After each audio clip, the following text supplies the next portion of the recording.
एक नगर में बड़े से पेड़ पर एक तीतर का घोंसला था। वो बड़े मजे से वहां रहता था। एक दिन वो अपना भोजन और दाना पानी ढूंढने के चक्कर में किसी दूसरी जगह अच्छे फसल वाले खेत में पहुंच गया।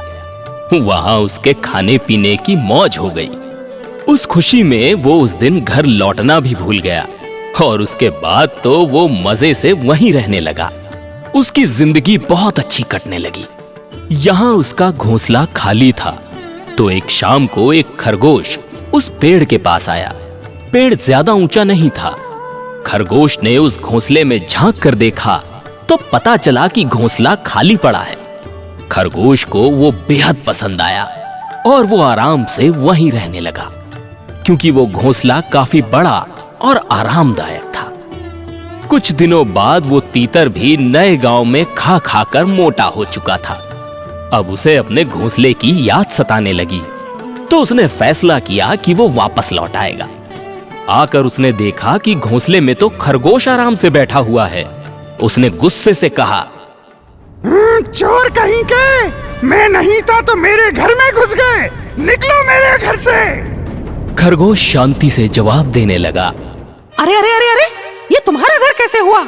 ये तो मेरा घर है। तुम इसे छोड़कर चले गए थे, और कुआं, तालाब या पेड़ एक बार छोड़कर कोई जाता है तो अपना हक भी गंवा देता है।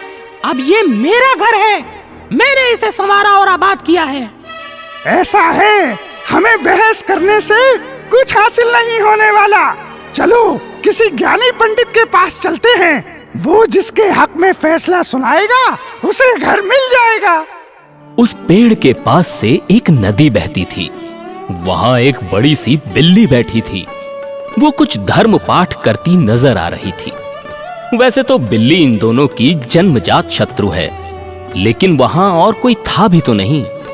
इसलिए उन दोनों ने उसके पास जाना और उससे न्याय लेना ही उचित समझा। सावधानी बरतते हुए बिल्ली के पास जाकर उन्होंने अपनी समस्या बताई। हमने अपनी उलझन बता दी, अब आप ही इसका हल निकालो। जो भी सही होगा उसे वो घोंसला मिल जाएगा, और जो झूठा होगा उसे आप खा लेना। इतना सुनकर बिल्ली बोली, अरे ये कैसी बात कर रहे हो? हिंसा जैसा कोई पाप नहीं है इस दुनिया में। दूसरों को मारने वाला खुद नरक में जाता है। मैं तुम्हें न्याय देने में तो मदद करूंगी, लेकिन जहाँ तक झूठे को खाने की बात है तो वो मुझसे नहीं हो पाएगा।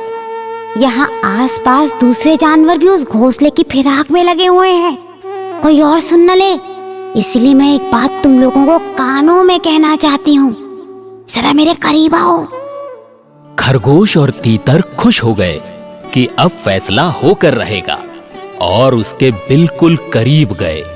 बस फिर क्या था, उस चालाक बिल्ली ने पहले करीब आए खरगोश को पंजे से पकड़कर दबोच लिया और फिर मुंह से उस तीतर को नोच डाला और अंततः उन दोनों का काम तमाम कर दिया। तो दोस्तों, इस कहानी से हमें यह सीख मिलती है कि अपने शत्रु को पहचानते हुए भी उस पर विश्वास करना बहुत बड़ी बेवकूफी है। तीतर और खरगोश को इसी विश्वास और बेवकूफी के चलते अपनी जान गंवानी पड़ी।